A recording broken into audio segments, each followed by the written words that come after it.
The blowout is in the rearview mirror and a chance to clinch just ahead for Oklahoma City. The Thunder beat Minnesota on the road 128-126. In terms of margin of victory, they were 44 points better than in Game 3. And now on the precipice of a trip to the NBA Finals. Wesley Matthews, Greg Anthony. I'm Matt Weiner. It's Playoff Central Live presented by AT&T. Couple of bottom lines for me. OKC's young stars were better than Minnesota's stars in this game. And possessions. The Thunder got off 11 more shots because, in large part because of Timberwolves' turnover issues, which plagued them throughout the game.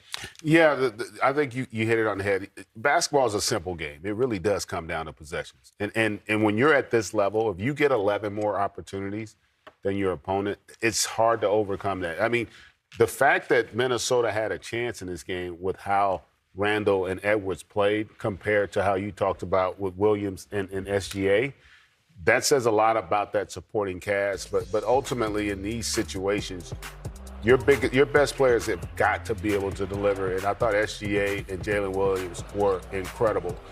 Factor that, we talked about turnovers, but 19 offensive rebounds he gave up in this game as well. So the inability to finish the defense. You think about it.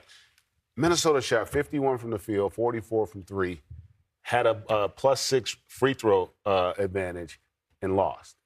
So regardless of how your best players play, you did enough to win the game. Yeah. But your inability to control that defensive backboard and the fact that you had all those turnovers, especially in that first half, that kind of set the tone and give OKC a lot of credit because it is not easy to win on the road. But we talked about it pregame. I felt like getting blown out would work to their advantage because it's so much easier to be motivated and play better after a game like that because you know that's not who you are.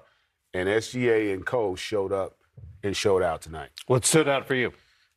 I mean, to piggyback on what you said about, to put the game in the rear view when, being an experience, when you get blown out in a playoff game, it only counts for one game. It only counts for one loss. You can't get 2, 3, no style points, whatever that is.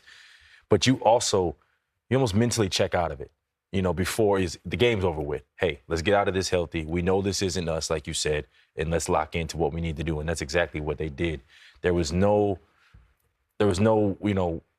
thinking. They came out and they played. They played basketball. Jalen Williams was aggressive off the rip.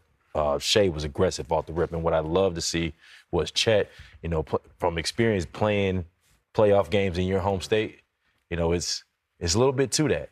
For him to be, I was on the right side, being, Wisconsin, Milwaukee. He was, doing that as the opposing player. So for him to settle back in and really be that third guy, that's when they drafted him, when they had all these high expectations for him.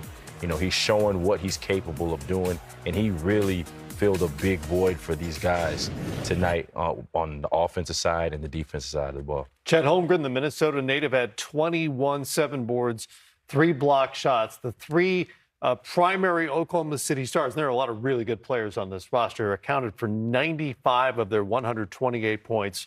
Shai Gilgeous-Alexander became the 3rd in Oklahoma City playoff history with a 40-point game, joining Kevin Durant and Russell Westbrook. And OKC gets to head home and Wednesday night try to play their way to the NBA Finals. The flip side of that, guys, is the OKC defense on Anthony Edwards in particular was excellent because somebody was on him and in his face from the get-go tonight. Yeah, and I thought Lou Dort really set the tone. I thought their entire team did. You could just see how they dictated defensively. Now, we're saying that, and Minnesota still scored 126 points. Yeah. But what they were able to do is take away the best players. It forced other guys to step up, which they did. But Edwards and Randall struggled, not just in terms of making shots, but taking care of the basketball. I think they combined for 9 turnovers as well. So, when you play that way, they basically were playing uphill the entire night. Like, they were always trying to scratch and claw and get back in the game because of the hole they dug themselves. And it's hard to play that way. They just could never come up with stretches where they could get stops. At the end of that game, offensively, they scored literally every possession. They couldn't get a stop. And if they got a stop initially, they couldn't secure the defensive backboard. Yeah. And so those are the things that ultimately doomed them in this game. And we talked about it. This game is far more difficult to recover from than getting blown out. Because you're going to look at all the different ways and things you could have done to change the outcome in a one-possession game. And so it'll be tough for Coach Finch and his group to regroup, but they'll come out desperate in that game, and they'll have a chance because ultimately, in a weird way, nothing's changed. When you play in the postseason, a lot of times when you play a great team, you have to mentally feel like we got to win 2 there. So if your mindset's got to be, we got to go win Game 5. If we get Game 5, we'll get another chance. You want to believe that. So we'll have to see how they respond on the road in that next one. Let's hear from Minnesota's head coach Chris Finch at the microphone in Minneapolis.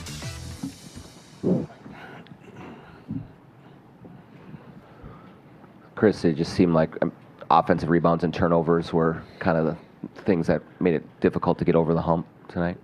Absolutely. They had 40 between the two. You're not going to beat a team like this if you're certainly turning it over 20-plus times and letting them have a bunch of second-chance opportunities. And we knew that.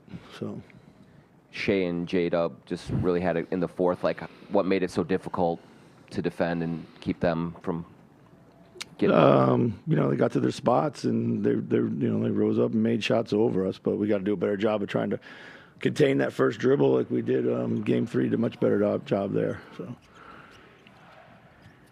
Chris, you have a balance between Ant going off and given what the game gives him.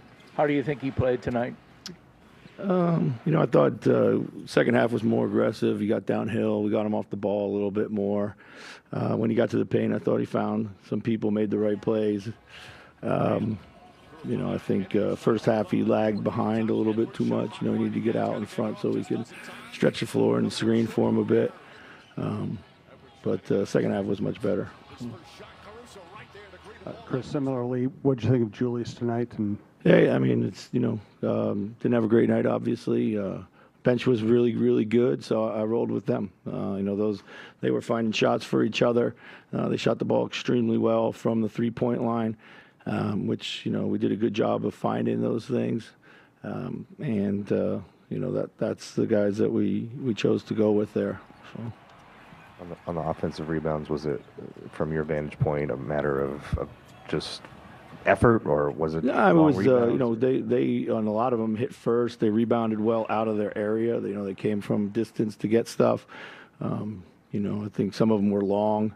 Those we were all trying to track back, and some of them were long, and we weren't able to get those, particularly later in the game. So. It was a 2-point game. Yeah. Was the difference in a 2-2 series or 3-1? Yeah. How do you kind of emphasis upon you guys that there's still more series to play? Yeah, for sure, 100%. But this isn't the formula to get it done. And I think that's the most important thing to take away from tonight. So. Chris, you mentioned pregame about the decision making when you guys are making quick decisions. Yeah. Those turnovers go down. How much of that did you see in terms of? Yeah, they. I didn't think we started the game with that, kind of mindset and mentality and imposing ourselves offensively.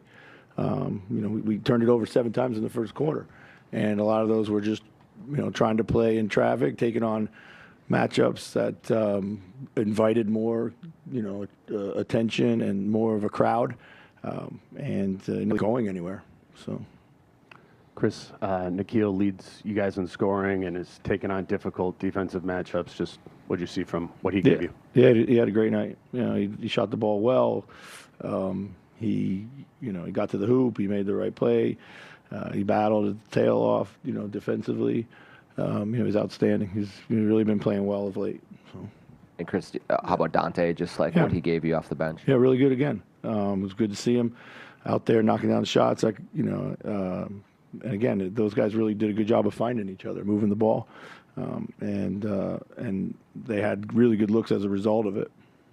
The defensive looks that you give Shea, like how do you kind of make the decision in game, whether throwing a couple at him or just kind of trying to go one-on-one and make it tough on him, kind of individually that way? He's 13 for 30. It's obviously went to the line 14 times. That's too much, but 13 for 30 is a pretty good defensive effort there when it comes to 2-point percentage. I know he's really, really good, but it's the 16 for 37 from the 3-point line that hurt us a lot more than the 13 for 30 it did. So. Jaden came out really aggressive today. Just what kind of boost did he give you in that first quarter, and is that something he can kind of do more throughout the game? Yeah, he's been doing a good job all series. I mean, he's been really aggressive. He's shot the